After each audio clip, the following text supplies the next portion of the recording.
আমি একজন রিকশাওয়ালা। সারাদিন রিকশা চালাই, জীবিকা নির্বাহ করি।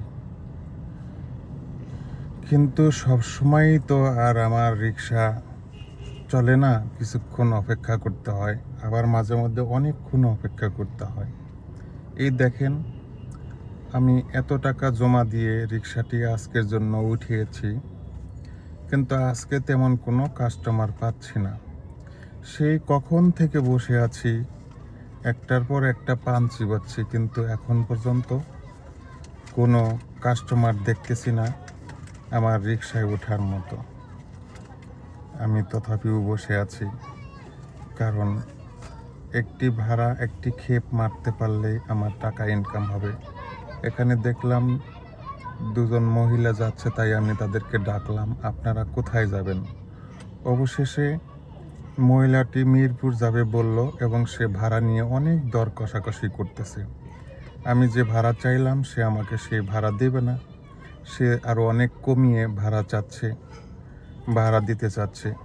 কিন্তু ওই ভাড়ায় গেলে তো আমার মজুরি উঠবেই না। কিভাবে আমি এত কম ভাড়ায় সেখানে যাব? তাই বললাম, ম্যাডাম আমাকে আর একটু বাড়িয়ে দিতে হবে, কিন্তু ম্যাডাম শুনলেন না। তিনি অপেক্ষাকৃত কম টাকায় অটো রিকশায় উঠলেন, যেগুলা অনেকগুলা কাস্টমার নিয়ে যায় এবং কম ভাড়ায় সেখানে যেতে পারে। আবারও অপেক্ষায় রইলাম, হয়তো কেউ একজনের আসবে। আমি দেখাচ্ছি এখানে আমার মতো আরও অনেক রিকশাওয়ালারাই বসে আছে, যে কখন একটি ভাড়ার কাস্টমার আসবে, তাকিয়ে আছে নির্বাক হয়ে। আমিও তাকিয়ে আছি। আমাদের পাশাপাশি এই অটোগুলা, এরাও যাত্রীর জন্য অপেক্ষা করতেছে।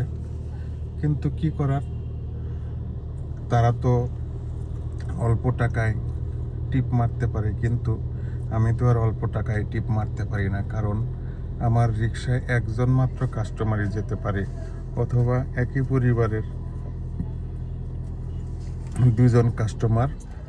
দুজন যাত্রী আমি পরিবহন করতে পারি। আমার তো এরকম কোনো অপশন নেই। পরিশেষে আরও একজন যাত্রী আসলো, কিন্তু সে যাত্রী না, সে মূলত আমাকে একটি অ্যাড্রেস জিজ্ঞেস করলেন। আমি তাকে সেই অ্যাড্রেসটি বলে দিলাম, সে সেদিকে চলে গেল। মূলত সে তার ছেলের এই সাইকেলটি মেরামতের জন্য এসে জিজ্ঞেস করলো কোথায় সাইকেল মেরামত করে। আমি আবারও অধীর আগ্রহে, অধীর অপেক্ষার দৃষ্টি নিয়ে বসে আছি, কখন আরেকজন যাত্রী আসবে তার অপেক্ষায়। এভাবেই দিন শেষ হয়ে যায় আমার। কোনো দিন হয়তো জমার টাকা ওঠে, কোনো দিন হয়তো ওঠে না।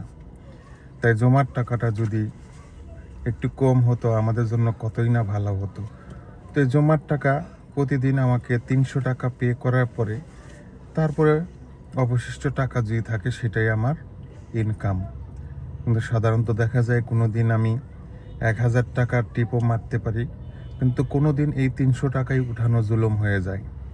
কারণ ওদের আগ্রহে আমি বসে থাকি, আবার কখন একটি টিপ পাবো। এভাবেই সময় যায়, এভাবেই সময় গড়িয়ে যায়। কিন্তু আমি রিকশাওয়ালা, বা আমরা রিকশাওয়ালা, আমাদের কথা কেউই মনে রাখে না।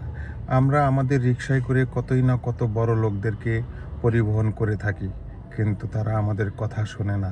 শুধু আমার পরিশ্রমের বিনিময়ে কিছু অর্থ প্রদান করে। প্রতিটি নাগরিক যদি আমাদের কথাটা শুনতো, আমাদের দুঃখ দুর্দশা যদি বুঝতে পারতো, তাহলে হয়তো আমি আমার পরিবার নিয়েও অনেক সুখে শান্তিতে বসবাস করতে পারতাম। অভাবের সংসার, টানাটানির সংসার, এভাবেই অপেক্ষা করতে হয়। দিন শেষে হয়তো আমার কিছু লাভ হবে, বেনিফিট থাকবে, অথবা থাকবে না। এভাবেই সময় কাটে।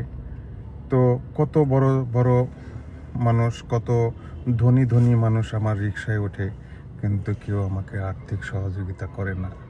তাকিয়ে থাকতে হয় আমার অন্য যাত্রীদের জন্য, কখন একজন যাত্রী আসবে, কখন আমি কিছু টাকা ইনকাম করতে পারবো। এভাবেই কেটে যাচ্ছে আমাদের জীবন।